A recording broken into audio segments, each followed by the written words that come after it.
بسم اللہ الرحمن الرحیم۔ نانی جی کے کارآمد اور آزمودہ نسخے۔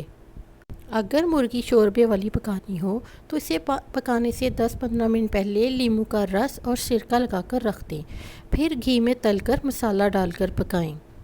تھوڑی سی املی پانی میں بھگو دیں، تھوڑی دیر بعد جب املی نرم ہو جائے تو ہاتھ سے خوب مل لیں۔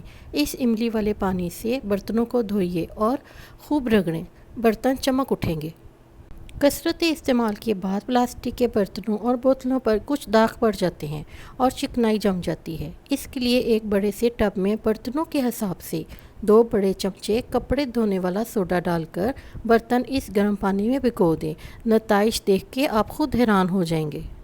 ہاتھی دانت سے بنی ہوئی مصنوعات اکثر زرد پڑ جاتی ہیں۔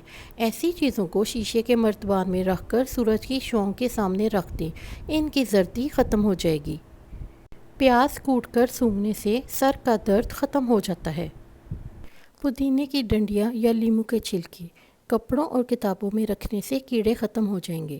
موسم گرما میں تکیے میں اگر تھوڑا سا کافور ملا دیا جائے تو اس سے تکیہ ٹھنڈا بھی ہو جائے گا اور کھٹمل بھی نہیں پڑیں گے۔ بارش کے موسم میں گھر میں لبان کی دھنی ضرور دیں، اس سے سیلن ختم ہو جاتی ہے۔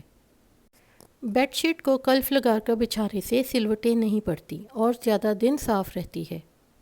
اکثر کپڑوں پر چکناہٹ لگ جائے تو اسے خوب پاؤڈر چھڑک کر استری کر لیں اور پھر واشنگ پاؤڈر سے دھو لیں۔ بعض دفعہ مہندی ہلکی رہتی ہے۔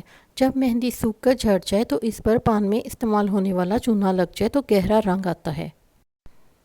روغن زیتون دانتوں پر ملنے سے مسوڑھے اور ہلتے ہوئے دانت مضبوط ہو جاتے ہیں۔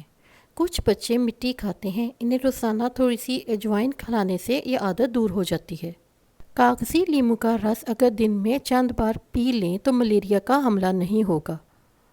آٹے میں خمیر جلد لانے کے لیے خربوزے کے چھلکوں کو خوب سکھائیے اور باریک پیس کر سفوف بنا لیں۔ تھوڑا سا سفوف آٹے میں ڈال دیں اور سبزیوں کو جلد گلانے کے لیے بھی ہم استعمال کر سکتے ہیں۔